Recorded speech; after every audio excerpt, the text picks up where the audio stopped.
un invitado de lujo y estoy tan contenta porque es de mi zona, es catalán, es de la zona de Barcelona, de Gavà, y se llama Albert Villanueva.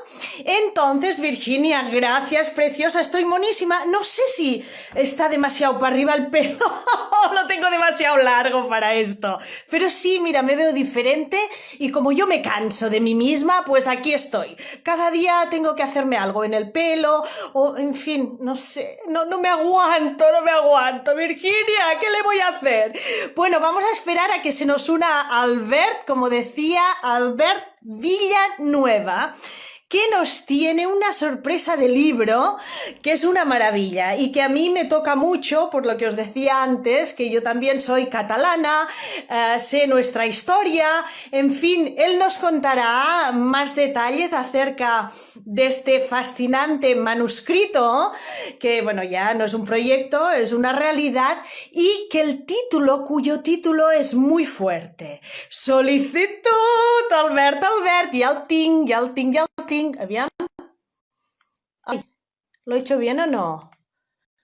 Sí, Albert. Ay, ahora lo he hecho al revés, me parece. Ahora me parece que lo he hecho al revés. Espérate, ha enviado una solicitud. He apretado demasiado y lo he hecho al revés. No sé qué pasa. Aquí dice enviar la solicitud yo nunca me había pasado y me imagino que ha recibido la solicitud Albert y ahora ya podremos hablar. Yo aquí con mi Vicky. Albert, hola. Buenas. ¡Qué rápido esto! ¡Qué maravilla cuando las cosas salen así de rápidas! ¿Cómo estás? A ver, que se te vea bien la cabeza, sí, que no cortemos la cabeza. Espera, que pujaré una mica. A ver. Arregla todo lo que... Es que os voy a contar lo que pasa con Albert. Albert y yo hemos conversado esta tarde y como los dos somos catalanes, hemos empezado a hablar en catalán y cuando suceden estas cosas, después cuando quieres hablar con esa persona en otro lenguaje, en otro idioma, es un poco complejo. Entonces, si de repente se nos escapa alguna cosa en catalán, pues nos tenéis que disculpar porque es que no podemos hacerlo de otra manera. Albert, ¿cómo estás? ¿Cómo estás, guapísimo? Muy bien, aquí deseando charlar contigo. Pues nada, pues yo más deseo charlar contigo, porque estaba leyendo esta tarde, me he tomado una siesta increíble, he dormido como un lirón, como decimos, he dormido como un liró, he dormido como, bueno, como quien dice, como un bebé de cuna, entre los brazos de mi marido en la tarde, una siesta de estas, y de repente digo, ¡ay, las seis! Tengo que ver a ver de qué vamos a hablar con Albert, pero yo sé que tú nos vas a contar. Solo el título. El título ese me tienes que explicar, nos tienes que explicar a todos, los que están viéndonos y los que nos van a ver, porque esto va a quedar colgado en las redes sociales, que por hacer a tu muerte compañía.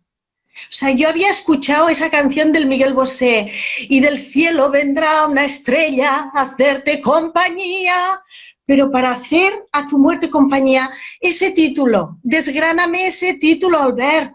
Hombre, pues va un poquito más para atrás que Miguel Bosé, ¿eh? Porque... Baja aquí. el título es un verso de un poema de Miguel Hernández. Miguel Hernández, cuando se enteró que habían fusilado a Federico García Lorca, escribió una elegía. La elegía más famosa de Miguel Hernández es la que le hizo a Ramón Sigé, pero tiene otra elegía a Lorca. Y en esa elegía, en ese poema, Miguel Hernández le dice a Lorca que él ha venido a hacerle compañía a su muerte, que está allí por hacer a tu muerte compañía. Y al final de la historia de mi novela, que tenía un título que no me gustaba y que no había manera de conseguir un buen título, pues me vino a la cabeza Miguel Hernández, que seguramente es mi poeta de cabecera. Y me salvó el tema porque era imposible encontrar un buen título y al final vi que Miguel Hernández me salvaba porque se cerraba el círculo de la historia que yo quería narrar, porque al final la protagonista de mi novela, Julia Rovira,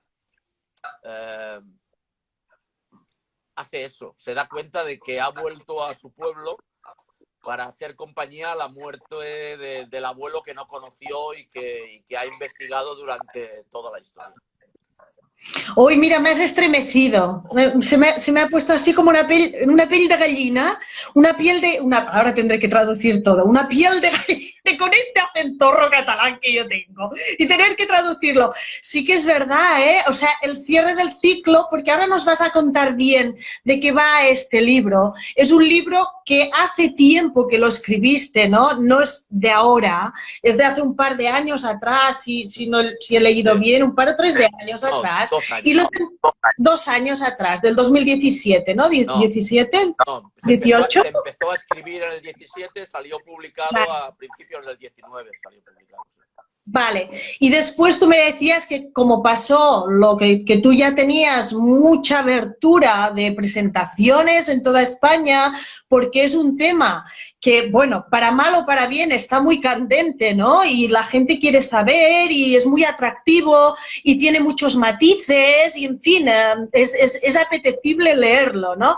Entonces, ya tenías todo y sucedió lo que nunca nadie se hubiera imaginado y nos truncó todos los pasos y nos paró esa muerte para que ahora la hayas vuelto a coger con más ganas que nunca y a ver si esto se acaba de una puñetera vez y ya podemos salir al ruedo, ¿no? Como los toreros, ¿no? A exhibirla, a exhibir esa maravilla de obra que me parece que es la primera, ¿es tu primera novela?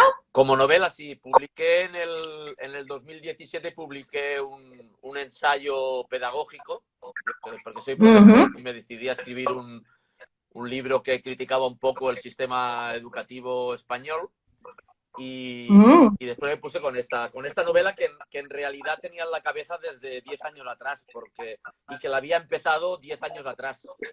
El génesis de la novela, el estudio histórico, la investigación histórica estaba hecho desde hacía 10 años y las primeras páginas de la novela estaban escritas también hace 10 años. Para que después eso quedó en el disco duro por cuestiones de trabajo y familiares,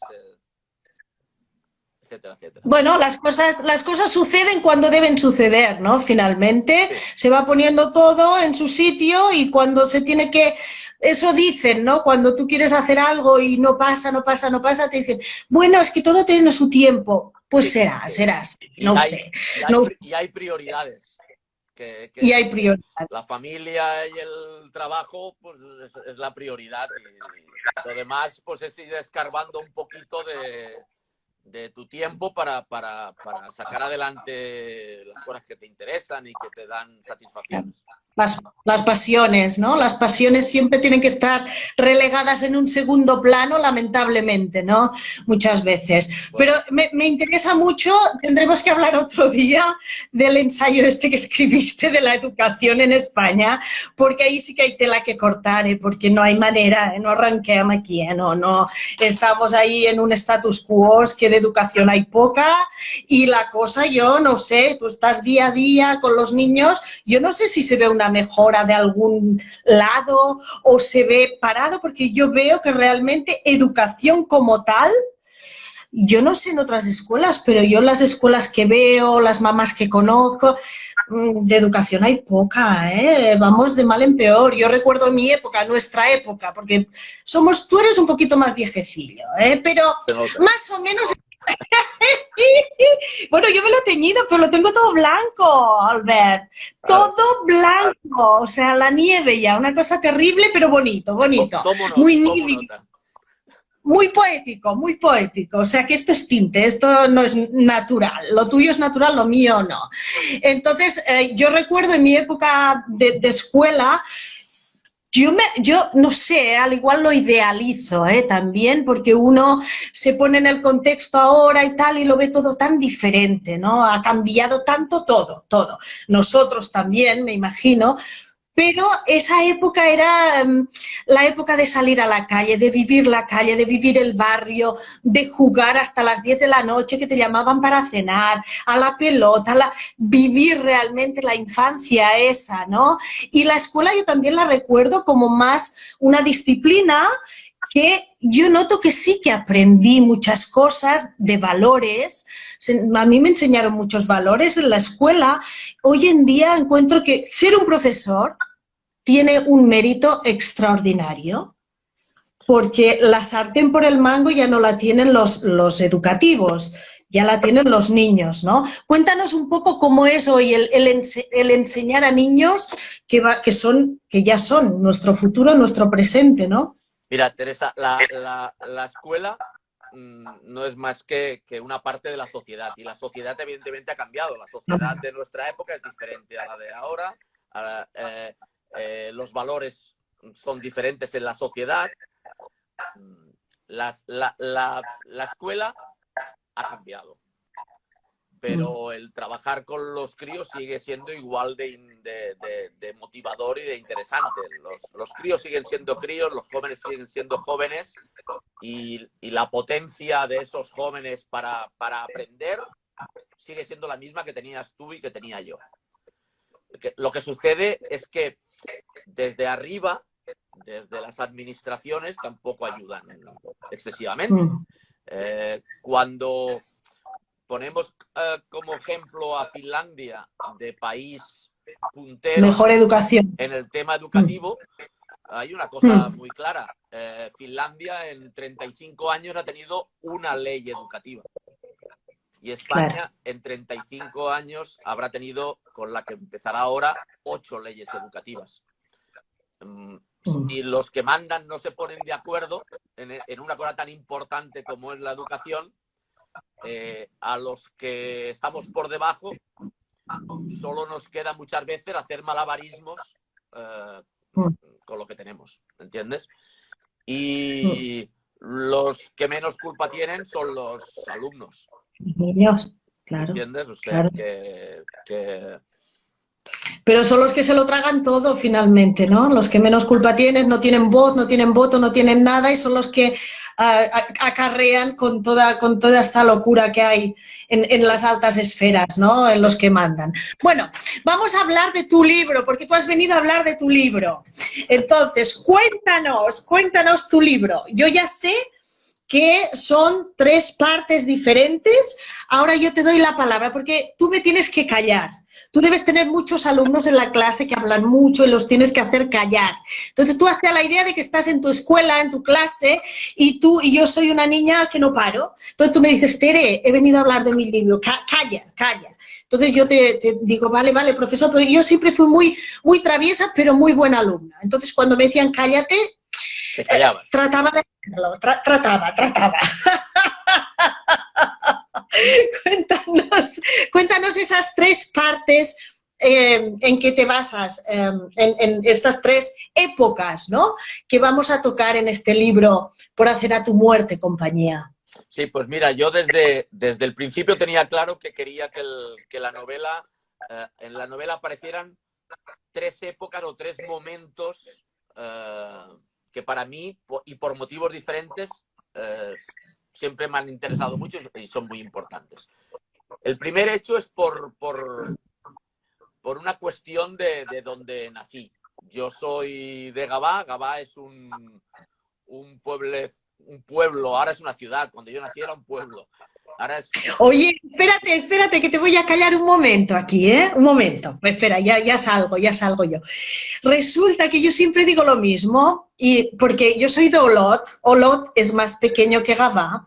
Y yo cuando era niña era un pueblo de 20.000 habitantes. Ahora debe ser de, no sé si llegará a 50.000.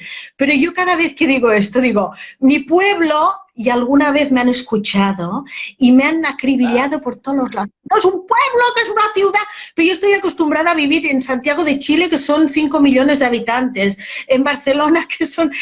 Entonces, pero se ofenden, entonces no queremos ofender a nadie. Una pequeña ciudad, que es Gavà. Sí.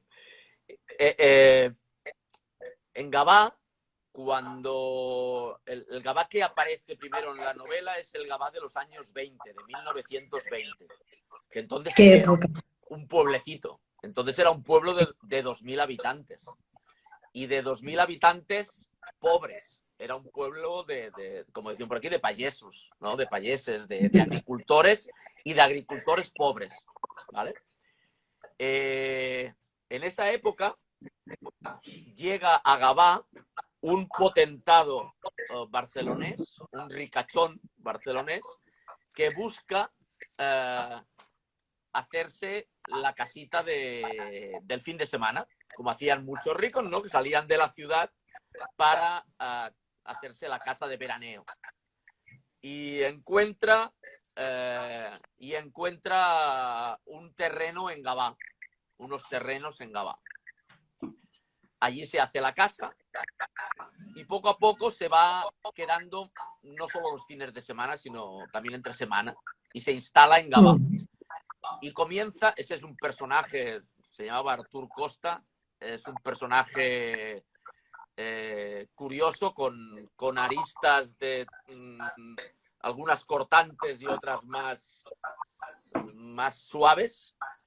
Un personaje muy curioso que hace muchas cosas por Gavà y empieza a hacer cosas por Gavà.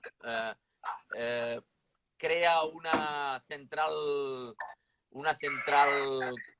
que dará luz una central térmica eléctrica que dará luz al pueblo y a los pueblos de alrededor. Cede unos terrenos para hacer el matadero municipal del pueblo. A los 4 años ya está como hijo adoptivo de Gavà, ya tiene una calle a su nombre, ¿sabes? Ahora te has de morir para que te den una calle. Él en 4 años lo consiguió. Claro, él en vida y al poco tiempo, mira qué bien. Dio también algunos pelotazos urbanísticos, como no podía ser de otra manera, cuando hay dinero. Pero hizo una cosa muy curiosa, y es que él quiso montar en Gavà, quiso crear en Gavà un parque lúdico, porque él quería convertirlo en el Monte Carlo catalán. Y creó, como Las Vegas, sí, claro. Sí, montó un parque de 35.000 metros cuadrados, con un lago, con barcas, con una isla en medio donde habían avestruces. Estamos hablando de 1920, en ese pueblecito de 2.000 habitantes. De países, imagínate qué fuerte. Había un hotel, había casino, había pistas de baile, había, incluso para que veas, había un tren que daba toda la vuelta al parque, y en la segunda vuelta se desviaba y pasaba por unos túneles donde habían juegos de luces, habían escenas con dioramas de un esquimal matando un oso polar. Claro, 920, Gavà. Había un bosque con un riachuelo, una maravilla. Claro, cuando yo de pequeño veía fotos de ese parque, yo siempre alucinaba y decía, hostia, ¿y esto dónde está? ¿Esto dónde está? No, pues esto era Gavà. De eso no queda nada. En Gavà queda la torre del señor Costa y quedan algunos árboles de ese bosque que yo te he dicho. Lo demás desapareció después de la guerra, se fue perdiendo. Pero a mí, yo siempre me preguntaba, hostia, ¿qué sería hoy Gavà con eso? Si además de convertirse en una ciudad de 47.000 habitantes, hubiera mantenido esa maravilla del siglo pasado, ¿no? Pues eso es una fijación que yo como hijo de Gavà he tenido desde crío, ¿no? Y yo quería que esa historia, la historia del American Lake, que fue como llamó a ese parque el señor Artur Costa, pues apareciera en la novela. Esa es una de las partes potentes de la novela. ¡Qué bonito! ¿Eh? Sí. ¡Qué bonito! Yo ya me veía ahora en el tren y paseando por ese... Claro, mira cómo pueden cambiar, ¿no? El destino de una ciudad ¿no? Lo que hubiera podido cambiarle ese toque de gracia de este señor, de este mecenas, ¿no? Es excéntrico, millonario, lo que podía haber cambiado si hubieran mantenido esa magia, ¿no? Esa cosa idílica de un señor que seguía siendo niño, ¿no? Sí. Que jugaba, ¿no? Con todas estas posibilidades que tenía también, ¿no? Él murió en el año 30 o 31 antes de la guerra. Su esposa se volvió a casar, pero el parque empezó en decadencia, entre otras cosas también porque con la dictadura de Primo de Rivera, lo primero que prohibió fue el juego. Y una de el negocio básico del parque tenía que ser el casino. Con lo cual, aunque Claro. siguió jugando de manera Clandestina. el parque empezó la decadencia. Cuando llegó la guerra civil fue el caos. Y después de la guerra, la familia intentó vender el parque al ayuntamiento. El ayuntamiento después de la guerra estaba totalmente arruinado, no tenía dinero para comprar el parque. Y al final el parque se vendió a Aguas de Barcelona, ¿vale? La empresa Aguas de Barcelona, que lo que hizo fue parcelar aquello y venderlo, tirar todo a tierra y parcelarlo y venderlo como terreno, ¿no? O sea, este fue el final triste del American Lake. Para mí hay un momento que a mí metafóricamente me parece que es el final real del parque, que es cuando durante la guerra tienen que vaciar el lago. La enseña del parque era el lago, de ahí viene el American Lake. Durante la guerra tuvieron que vaciar el lago porque aquí en Gavà, desde el año 17, estaba la fábrica Roca de radiadores y de bañeras. Inodoros. Y durante la guerra, esa fábrica se reconvirtió en fábrica armamentística. Y con lo cual era un punto que las tropas franquistas intentaban, antes de entrar en Barcelona, destruir. Y se decidió vaciar el lago porque los aviones franquistas se orientaban gracias al reflejo de la luna en el agua del lago, y entonces se orientaban para ir hacia la fábrica Roca. Entonces se decidió vaciar el lago y para mí, metafóricamente, ese es el verdadero, el momento del punto final del parque. El cierre tremendo, ¿eh? Qué pena de historia, qué pena de historia. Pero bueno, qué bonita, señor, y hay fotos. Sí. Si entráis en mi página web, albertvillanueva.es, veréis muchísimas fotos del American Lake y veréis que era espectacular si lo pusiéramos ahora.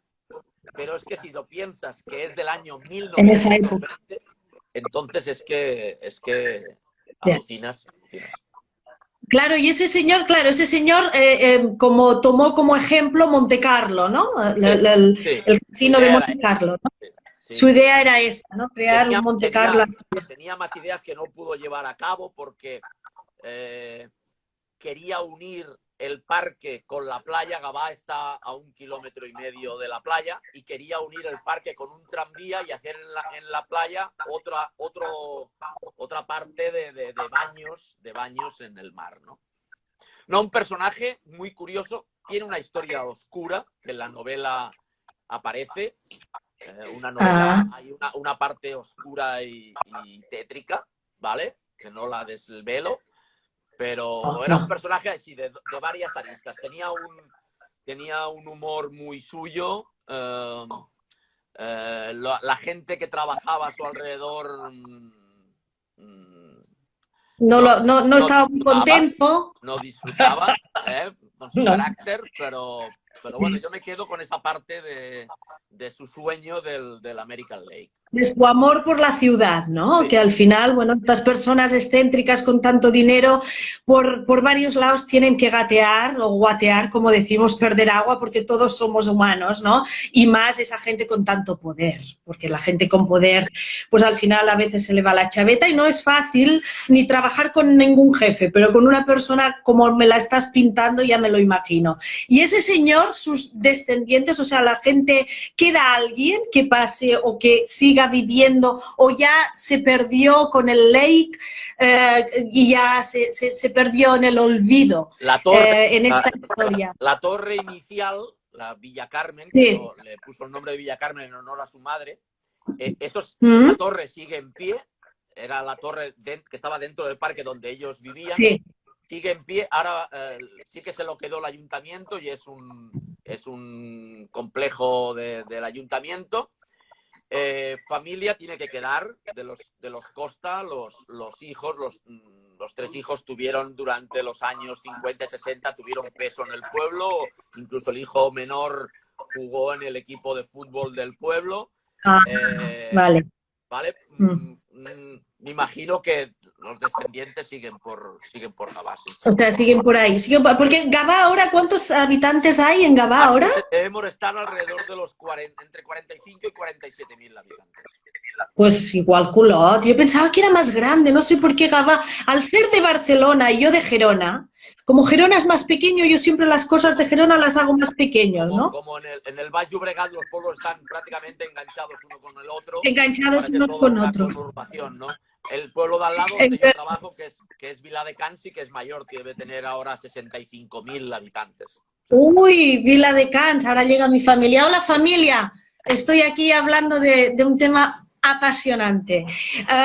Que claro, Viladecans, yo te contaba antes que tuve un gran amigo en Viladecans, pero como ahora me ha llamado la atención hablando del tema de tu libro, ¿no? De Julia, que yo he escrito 2 libros, ¿no? Y en el primero, que es Mi locura o la demencia de los otros, mira que te lo voy a mostrar, la canción, porque yo soy muy de boleros y tangos, y a mí una de las canciones que más, o sea, como si dijera la banda sonora de mi vida, ha sido el tango Volver.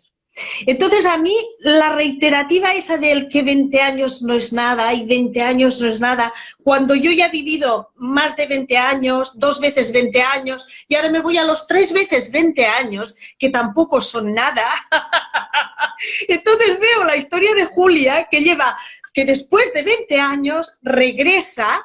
Entonces digo, ostras, los 20 años, esas 2 décadas, ¿no? Qué juego que dan, ¿no? En las novelas, ¿no? En la literatura, en las canciones, ¿no? El volver al cabo de los 20 años. Esta señora Julia, que se llama como mi mamá, y que es un nombre precioso, y mi hermana Julia, siempre me ha gustado mucho ese nombre, llega al cabo de 20 años, ¿y qué le pasa a esta señora?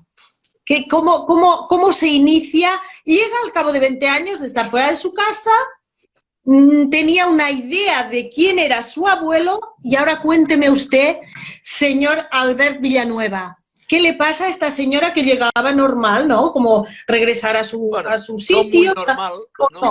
No llegaba normal. Julia vuelve al pueblo como arrastrando los pies y arrastrando toda una mochila cargada de piedras de su vida. Vuelve al pueblo vale. como última carta. La última carta. Sí. Vale, perfecto. Vuelve derrotada, ¿vale? Sí. Y eso después lo comentaré, pero me parece importante entenderlo, que ella llega a ras de suelo, ¿vale? Intenta, como tú has dicho, volver. Julia dejó Gavà a los 20 años, a los 20 y pocos años, y vuelve a los 47 años. Y vuelve seguramente buscando aquel Gavà de su infancia y de su juventud, que ya no es el Gavà que se encuentra, ¿no? Sí que encuentra un amigo de la infancia, a Toni, que tendrá un peso importante en la historia. Y ella, ya te digo, vuelve aquí porque ella es historiadora, había estado trabajando en la universidad y decide hacerse cargo, porque aprueba las oposiciones, del Centro de Historia de Gavà, ¿vale? Y bueno, empieza a trabajar aquí de una manera gris, pero un día encuentra en ese Centro de Historia de Gavà una fotografía que existe realmente, una fotografía que muestra precisamente en el American Lake, en el restaurante del American Lake, muestra a Francesc Macià, el que después sería presidente de la Generalitat, el día 10 de agosto de 1931. Hay una foto en la cual está Macià y muchísima gente, porque era una comida que se hizo en el American Lake, como muchas otras comidas que se hicieron en toda Cataluña, como homenaje a unos presos que habían sido indultados por un intento de atentado contra la monarquía española que realizaron unos años antes. Cuando son indultados se les hacen muchas comidas y homenajes. Y uno se hizo en Gavà. Y existe esa foto. Y Julia se encuentra la foto y casualmente descubre que entre esas 100 personas que hay allí descubre a su abuelo. Yo me imaginé que uno de esos personajes era el abuelo de Julia. Y ella se extraña, primero, de ver a su abuelo ahí, y después se extraña porque esa foto está tomada 5 días antes de la muerte de su abuelo. Ella nunca llegó a conocer al abuelo.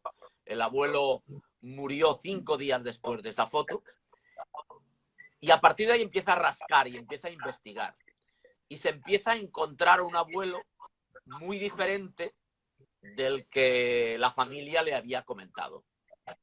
Un abuelo, y ahí va la segunda parte de la época que yo he querido tratar en la novela, un abuelo que estuvo muy metido, a veces por convicciones y a veces por arrastre, por manipulaciones, en los movimientos obreros de la Barcelona de los años 20, los movimientos anarquistas, que para mí, y supongo que si el American Lake era por cuestiones de nacimiento, esa época de la Barcelona anarquista seguramente es por mi faceta de profesor, ¿no? Pues a mí esa época también siempre me ha cautivado y me ha llamado mucho la atención, ¿no? Esa Barcelona anarquista, esa Barcelona de los grandes movimientos obreros, de las grandes huelgas, y una época en la que se consiguieron muchísimas de las cosas que aún nos quedan a nivel de derechos laborales y que no nos han quitado aún. Porque debe haber gente que se piensa que algunos de esos derechos ya venían de serie y no se consiguieron en esos años en grandes luchas. Con sangre, sudor y lágrimas. Recuerdo la huelga de la canadenca, una huelga de 44 días, de luchas de 44 días, una lucha en la cual estos trabajadores evidentemente no cobraban y no tenían dinero para llevar comida a sus casas, que después de que acabarse la huelga fue la patronal la que decidió hacer lo que se llamaba un lockout, o sea, cerrar la persiana y entonces no dejar entrar a los trabajadores. Pero una huelga, esa canadenca, que consiguió la jornada de 8 horas. La jornada laboral de 8 horas. Se consiguió con esas grandes luchas. Claro, a mí eso siempre me ha llamado mucho la atención. Y me ha llamado mucho la atención que esos anarquistas eran chavales jovencísimos. Eran críos de 18 años. En aquella época no había adolescencia. Pasabas de ser un niño a ser un adulto que tenía que ir a trabajar. Y fueron esos chavales los que se jugaron, muchos de ellos, la vida por conseguir esas cosas. A mí eso siempre me ha parecido magnífico. Y es una época que yo creo que es muy desconocida. Porque, claro, después de eso vino la Guerra Civil. Y la Guerra Civil se comió todo. Lo opacó, claro. Creo que ahora que estamos celebrando precisamente el centenario de esos movimientos obreros, es una época a valorar y a conocer. Yo quería que esa época tuviera el peso básico de la novela, ¿no? Esa Barcelona que piensa que en aquella época era conocida con el nombre de la Rosa de Foc, la Rosa de Fuego, que tiñó las aceras de Barcelona de sangre. En 2 años murieron más de 1000 personas y el 98% de ellos eran chavales anarquistas. Murió algún propietario de empresa, pero muy pocos, porque aquí lo que pasó es que la patronal puso el dinero y el Estado puso las pistolas. Y hubo un verdadero terrorismo de Estado. Terrorismo de Estado. El señor gobernador civil de Barcelona, un tal Martínez Anido, fue a saco contra esta gente. Contrataba a pistoleros, tenía toda una lista de estos anarquistas y les decía, hoy este, mañana ese. Y por 300 pesetas los pistoleros iban y los mataban. Así murió Salvador Seguí, al Noi del Sucre. Así murió Francesc Layret, el abogado de los anarquistas. Así se intentó matar a Ángel Pestaña, de la CNT, y así murieron muchísimos de ellos. Fue un verdadero terrorismo de Estado. Y está documentado. Está documentado. Se encontraron después archivos con la relación de todos los anarquistas, a partir de los cuales Martínez Anido los señalaba y decía, este era el siguiente de la lista. Por tanto, creo que es una época que no se debe olvidar. Que no se debe olvidar. Que no se debe olvidar y que se tiene que saber de ella, pero no desde el punto ¿cómo se llama? De esa gente que se pone y que te hace creer. Ay, ¿cómo es la palabra? Ahora me sale la palabra, pero. Exacerbado. Esto. Sí, ¿no? De esa gente que te quiere hacer creer algo, no, simplemente exponer lo que realmente pasó, ¿no? Sin esas cosas intransigentes, que hoy en día no se puede hablar de muchas cosas, por eso, porque a la mínima que tú dices algo, ya 25 te van a acribillar, te van a matar, todos saben todo. Estamos viviendo una época para las verdades que son delicadas, que no puedes hablar de según qué cosas, te callan, te acallan, te tildan de cosas, barbaridades, que uno dice, bueno, es que este chico no sabe ni lo que quiere decir cuando está diciendo esto. Entonces, estamos viviendo unos tiempos bien convulsos para la libertad de expresión, ¿no? Sí, pero en esa época, que es cuando aparecen también los primeros movimientos independentistas en Cataluña, con Estat Català y Bandera Negra, que aparecen en la novela, al final, 100 años después, lees algunas cosas y ves que ha cambiado poco la situación. Estamos igual. Que cuando oyes hablar del comisario Villarejo, por ejemplo, pues en la novela aparece ese archivo del que te he hablado, que se descubrió, que era un fichero de un guardia civil, y es muy poco diferente de la actualidad. Lo que se hizo con los líderes anarquistas, de subirlos a un barco y llevarlos al castillo de la Mola en Mahón y tenerlos 1 año y medio sin juicio previo, pues recuerda determinadas situaciones de hoy en día, ¿vale? Por tanto, creo aquello que decimos siempre de que tendríamos que aprender de la historia y que nunca aprendemos, y que la historia se repite y que la historia es cíclica, pues creo que es una de las principales cosas que el ser humano tendría que aprender, de aprender de la historia y no olvidar. No olvidar, muy importante. No olvidar, como nosotros no olvidamos nuestra época de infancia.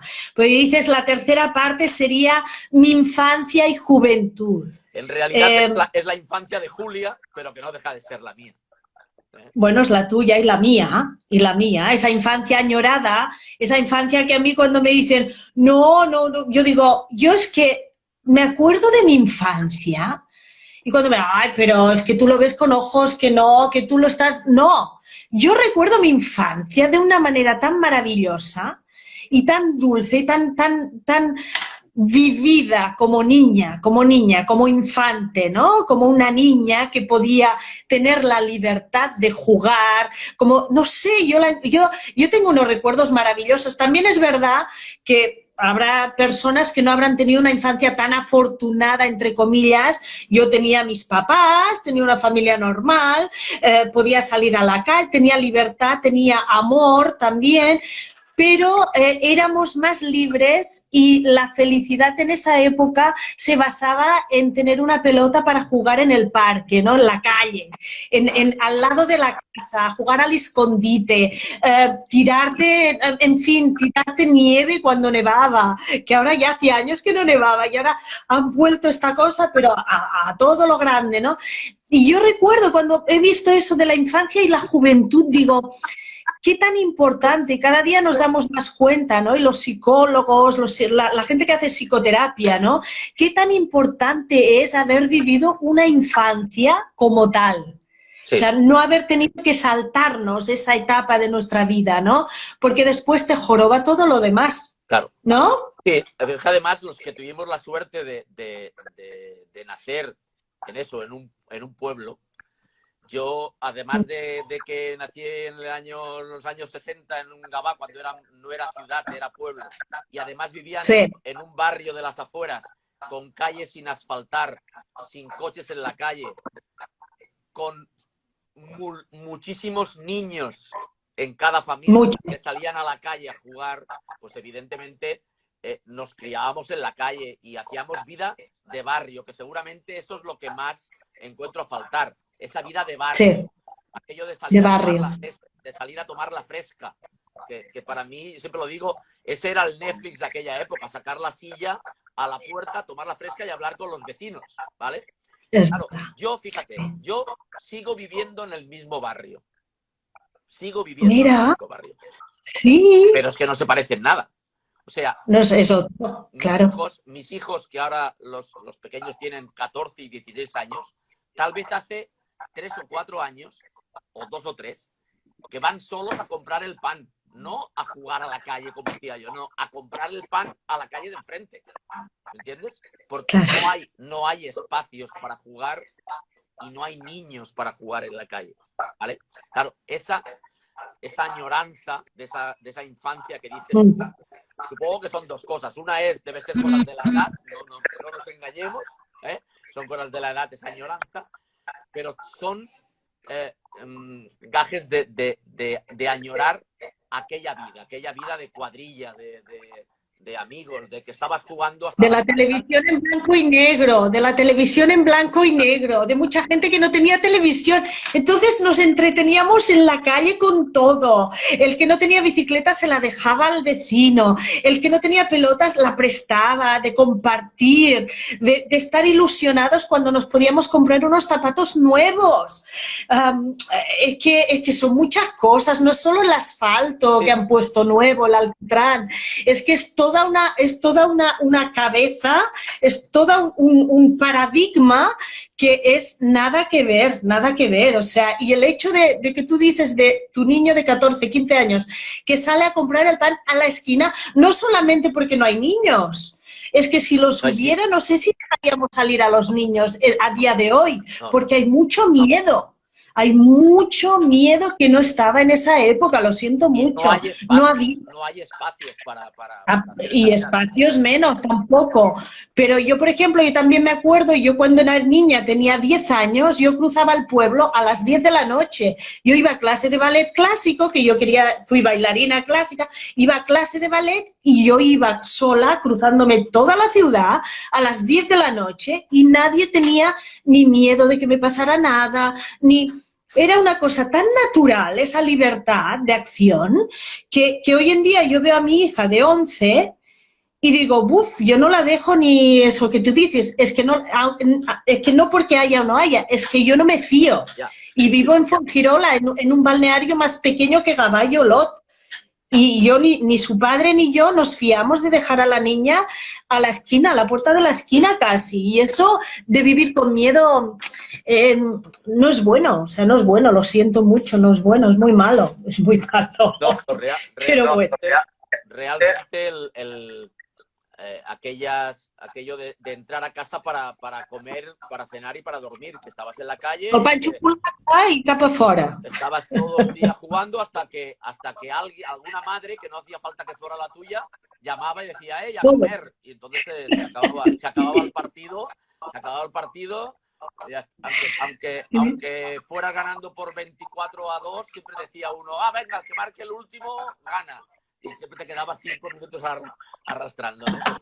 Esa añoranza de esa época, claro. Pues, si yo miro fotos de críos, yo digo, joder, pues qué suerte tuve. Yo digo eso siempre, yo también, Albert, yo siempre digo, y me dicen, ay, Teresa, que digo, no, yo fui afortunada, tuve una infancia de lujo, pero no de lujos, no. de lujo como tal, una infancia que la recuerdo y me emociono y digo, qué bien, qué feliz, qué bien, qué niña que fui, qué bien que tuve suerte de poder serlo, ¿no? Y bueno, y a mí se me truncó porque a los 13 años se murió mi padre y entonces ya todo lo idílico que había sido se convirtió en negro, ¿no? Pero hasta ese momento, yo te digo, y bueno, la cosa de los vecinos, la vecindad, esa cosa, todos los vecinos se hablaban, se conocían, ahora tú dices, ¿quién vive en Mira, ayer precisamente, antes de ayer, no sé si te has enterado del tema del melillero, del señor que ha rociado con ácido, vale.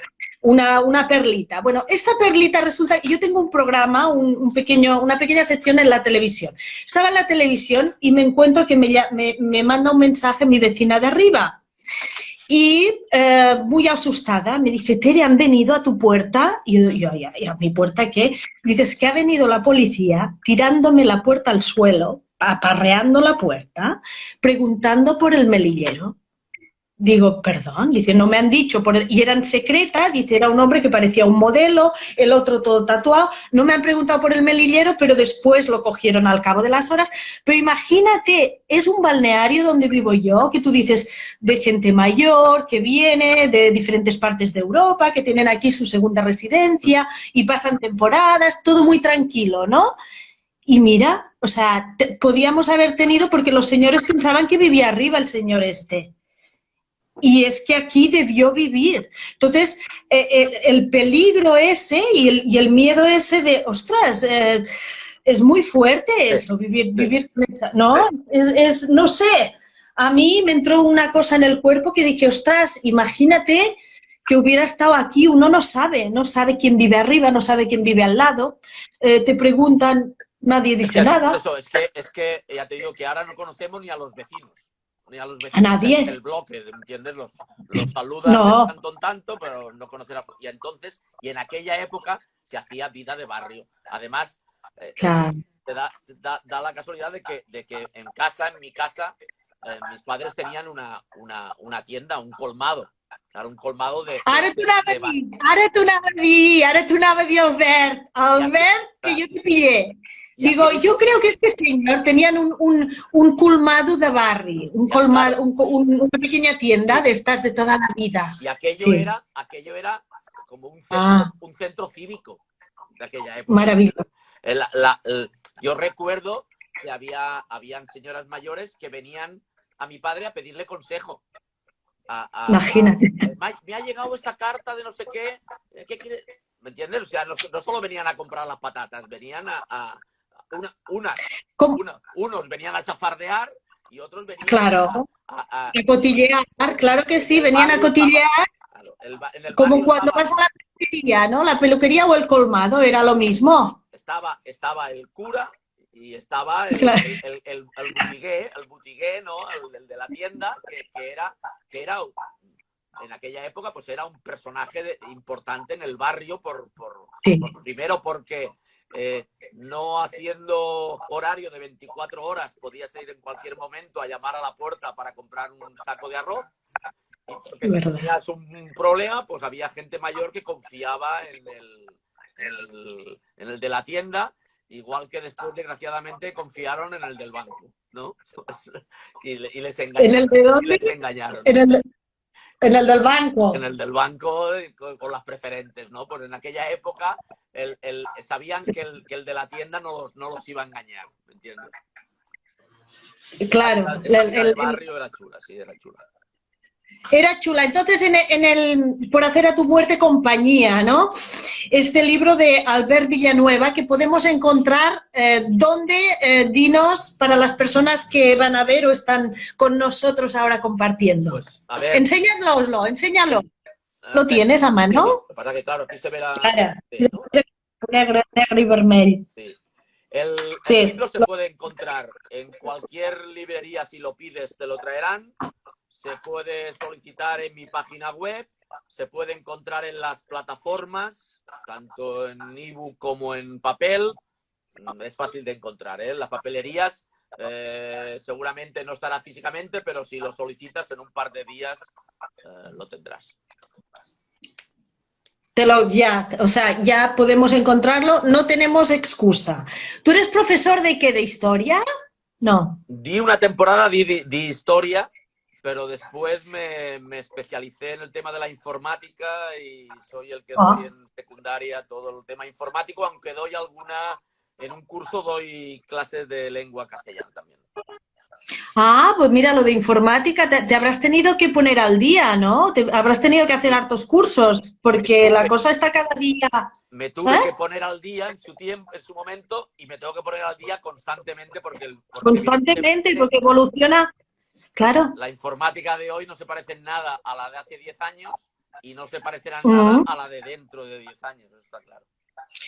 Ni 10 años, niño. Si hoy te compras un... Mira, yo no estoy con la tecnología simplemente porque la necesito, ¿no?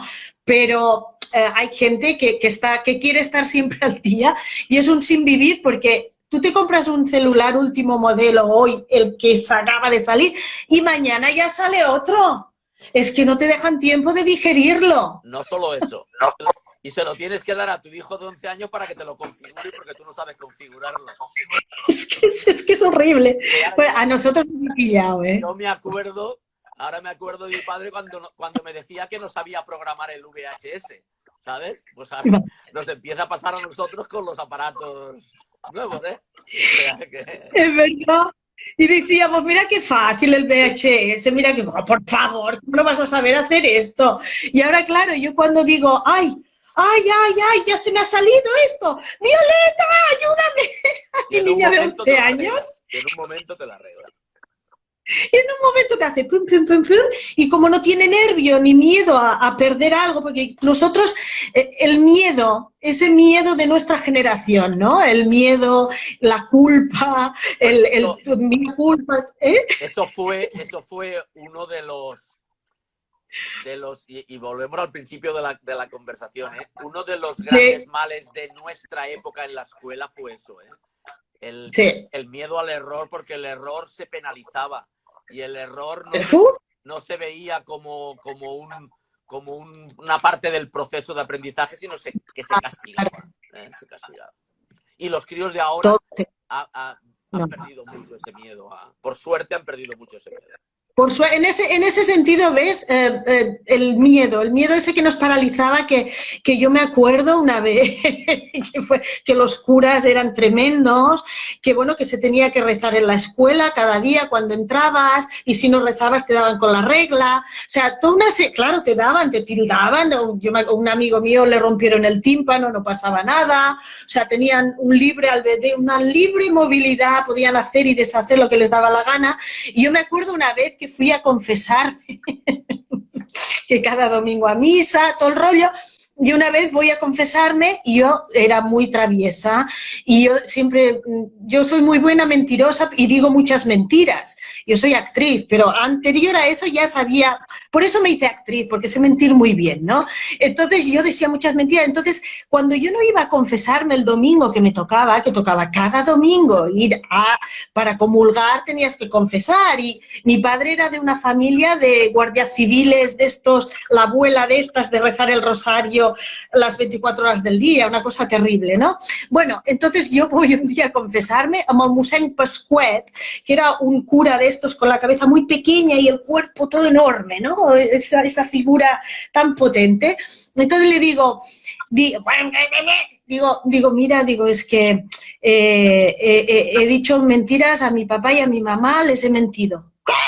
Y me empezó a gritar. ¿Tú sabes lo que me hizo? Salió del confesionario y me llevó de la oreja hasta mi casa. O sea, unas cosas que dices, oye, gracias Señor, gracias, que esto ha pasado y se ha quedado en un olvido lejano de nuestra existencia, porque tremendo, ¿eh? Sí. Ese abuso de poder. Sí, sí. Es la parte oscura de nuestra infancia. Es la parte oscura, que también la hay, claro que sí. Pero bueno, nosotros nos quedamos, yo eso me lo tomo, yo lo explico como una anécdota, que en esa época mi mamá me dijo, mira Tere, cuando vio al cura conmigo de la oreja en la entrada de mi casa y abrió la puerta y nos vio, y que yo no sabía si reír o llorar de lo esperpéntico que era ese momento, entonces mi mamá dijo, no os preocupi, ya nosotros nos encargaremos de darle su merecido a esta niña que se ha portado. Y cuando entré me dice, Tere, este cura, cuando yo era niña, ya estaba y siempre hacía lo mismo. A mí también me acobardó alguna vez. Digo, ay, por Dios, que de verdad, ¿eh? Y esto del mea culpa, la culpa y el miedo, eso es muy difícil. Ha hecho mucho daño. Ha hecho mucho daño y sigue, ¿eh? Porque yo lo noto, y por más que te digan, bueno, ya ha pasado mucho tiempo, no. Yo todavía muchas veces tengo esa sensación, sin haber hecho nada mal, de ay, ¿qué me van a decir? ¿Y qué me va a pasar? O sea, se queda después de toda una vida de tratar de ser otra persona, ¿no? Esa abnegada, con ese miedo en el cuerpo, ¿no? Pero bueno, somos felices. Yo te veo un hombre muy feliz y se te ve realizado, se te ve feliz, ¿no? La verdad es que cuando uno llega a una cierta edad, aprende a valorar mucho más las cosas, ¿no? Y al final valoras las cosas que te dan satisfacciones y entiendes la felicidad de otra manera. Y yo últimamente entiendo que para ser feliz lo único que tienes que hacer es implicarte en todo lo que hagas, ¿vale?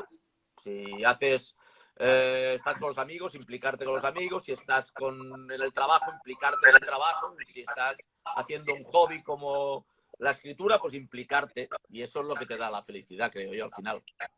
Albert, bueno, allí yo creo que el loquillo discreparía, porque él para ser feliz quería un camión. Y yo sé que tú también eres un gran aficionado al rock. Cuéntame esa faceta. Sí, esa es la otra parte que yo también quería que saliera en la novela. Porque yo sí que es cierto que cuando pasé de niño a adolescente, lo hice no por edad. Aquello dice, no pasas de los 14 años, pasas de la infancia a la adolescencia. Yo lo hice a través de un disco. Yo lo hice cuando llegó a mis manos un disco. Yo era un crío, además, en aquella época, que no tenía acceso a la música. Yo era el hermano mayor y en aquella época muchas veces la música te llegaba a través de los hermanos mayores que te dejaban algún disco, te introducían en algún grupo. Yo, hasta que no tenía 13 o 14 años, el único cantante que me gustaba era Nino Bravo. Era Nino Bravo. Ay, no me digas. Claro, ¿de verdad? Claro. Pues me encanta. Yo lloré cuando me enteré de que había muerto. ¡Que se había muerto! ¡Yo también! Y yo no sabía, es que ni sabía que había gente que cantaba en otros idiomas, para que entiendan, ¿no? Hasta que me llegó un disco una vez, ¿no? Y yo siempre digo que a través de ese disco yo me hice mayor, y con ese disco yo me hice un hombre, y a partir de allí la música rock pues se me metió en vena, y desde entonces ha sido una parte importante en mi vida. Y pero ¿cuál disco? ¿Cuál fue? Ese disco fue un disco de Jethro Tull. Jethro Tull es mi grupo preferido y llegó a mis manos el Minstrel in the Gallery y fue el disco que me cambió la vida. Y yo quería que mi personaje, la Julia Rovira, también tuviera ese gusto por la música y tuviera incluso un superpoder, ¿vale? No al estilo de Marvel, ¿vale? No al estilo de los superhéroes de Marvel, sino Julia tiene el poder de de encontrar la canción, la letra de la canción que se adecua a lo que le está pasando en ese momento vital a lo largo de la novela. Y entonces en la novela se encuentran 28 canciones de rock, desde Bob Dylan a Fleetwood Mac, a Lou Reed, en que la letra de la canción traducida, el fragmento de la letra de la canción, reproduce exactamente lo que está viviendo Julia en ese momento. Y entonces, ¡ay, qué bueno! Esa banda sonora, esas 28 canciones están en mi página web, están en Spotify, si buscáis Por hacer a tu muerte compañía, y es una de las partes que más satisfacciones me dio la novela, porque me hizo tener que bucear otra vez en mucha de aquella música. Yo sabía qué cantantes y qué grupos quería que aparecieran, pero necesitaba la canción que encajara en la historia, ¿no? Y eso fue ¡qué bonito! un momento muy interesante. Qué trabajo más artesanal, ¿no? Y qué trabajo más compacto, ¿no? O sea, unes la literatura con la música. El otro día hablaba con Paula Lee, que es una niña mexicana que me hizo una entrevista también, que también está en literatura y todo esto, y hizo una vez un encuentro hablando de las músicas y la unión, ¿no? De la música con la literatura, ¿no? El poner canciones, la canción que te recuerda. Y esto es maravilloso, me gusta mucho el tema este de las canciones y que están en Spotify y que es todo uno, ¿no? Sí, es todo uno. Hay muchos lectores que me dicen que mientras iban leyendo y cuando aparecía la letra de la canción, sentían la necesidad de parar la lectura y entrar en Spotify para escucharla. Oh, y qué didáctico para las personas que no sepan, pues bucear, que hoy en día es tan fácil, ¿no? Como en nuestros tiempos, volvemos al diccionario tochón, ¿no? Hoy en día haces clic y todo te aparece, ¿no? ¡Pumba! Y todo es fácil, todo es inmediato, ¿no? Y qué bonito. Pues mira, en la Wiki mía tenemos boleros. Y esta Wiki también la podéis encontrar en todos los lugares de España y del mundo a través de la página web de Torre de Lis, que es la editorial.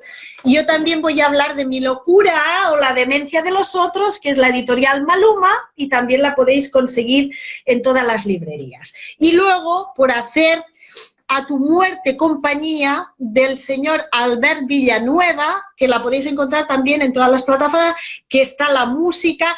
Y yo no quiero terminar esta conversación tan amena y tan agradable sin, lo vamos a acabar con broche de oro. Pues no sé si quieres decir algo más acerca de la novela. Yo creo que ha quedado bastante, o sea, que las personas sienten que habéis la necesidad de ir corriendo a comprarla. Yo, si recuerdas, he comentado que Julia, que lo que yo quería conseguir era que Julia llega al pueblo cuando vuelve a Gavà, llega arrastrando. Y mi objetivo era que a lo largo de la novela, digamos que cuando Julia llega al pueblo está aquí abajo en el suelo y la imagen de su abuelo está arriba de todo.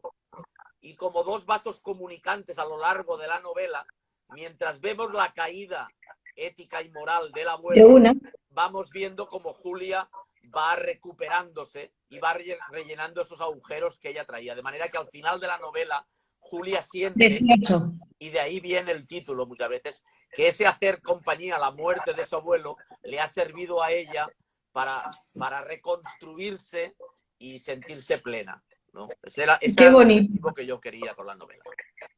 Pues muy bonito, a mí me has convencido y este tema es muy visual, es muy cinematográfica esta obra, ¿no? Yo la veo en película, tú me la vas contando y lo iba leyendo y yo veía a Julia, y con todo esto de las canciones, o sea, se puede hacer una película más larga que Lo que el viento se llevó. Además, o sea, que se solapan las dos épocas. Las dos épocas, que es lo interesante, ¿no? En un capítulo ves la investigación de Julia en la actualidad y en el siguiente capítulo estás viendo la vida de Martí, del abuelo, en aquellos años convulsos.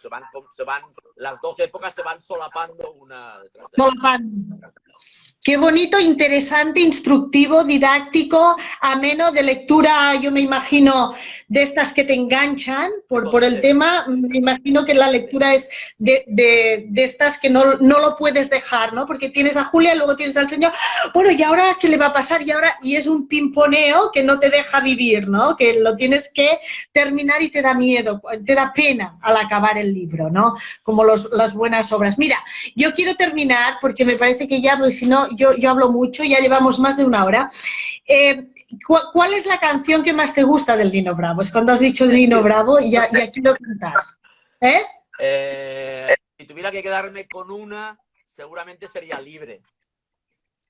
Bueno, entonces vamos los dos a despedir este directo, agradeciendo a todas las personas que nos han seguido, a las personas que van a ver este video colgado en las redes sociales de Albert Villanueva y de Teresa Martini, y vamos a despedir con este Libre, que en Chile, porque yo viví en Chile fue una connotación terrible. Este Libre se entendió de una manera nada que ver con Bigote Arrocet, bueno, con Pinochet, todo tergiversado, todo. Por eso yo digo que las cosas primero informémonos bien y luego opinemos, ¿no? No vayamos del señor que sabe todo. Y Libre, ¿cómo empieza? Venga, empieza a tatarear y yo te sigo. Libre como hostias, como el ave que voló de su prisión, ¿no? No, hombre, tienes que saberla. No, tatareala. No sé cantar yo. ¿Cómo empieza? ¿Cómo empieza? Libre como el sol cuando amanece, yo soy libre como el mar. Libre como el ave que escapó. Pero cántala tú, que eres tú la aficionada a Nino Bravo. Va a volver la Filomena si canto. Libre, na, na, na, na, na, na, na, na, na, na, na, y pueda al fin volar, libre, na, na, na, na, na, na, na, na, na, na, na, na, na, na, na, y sabrás lo que es al fin la libertad. Ha sido un placer, Albert. Ha sido un placer. Albert, seguiremos en el camino. Te deseo que con esta muerte, por hacer a tu muerte compañía, te vaya muy bien. Que este bicho maldito ya nos deje libertad de acción y podamos reunirnos pronto para hacer una presentación, para darnos un abrazo. Y bueno, a la distancia, ya te digo, ha sido una gran conversación. Me ha gustado mucho conocerte y muchas gracias. Pues gracias a ti y gracias a todos los que se han conectado y ojalá pronto nos veamos en las calles y en los bares. Al final podamos pisar la calle nuevamente, ¿no? Sin que esté ensangrentada. Di que sí. Pues sí. Albert, gracias. Muchas gracias. Gracias a todos. Hasta pronto, amiguitos, amigas. Gracias. Un saludo a todos. Buenas noches. Buenas noches. Bona nit.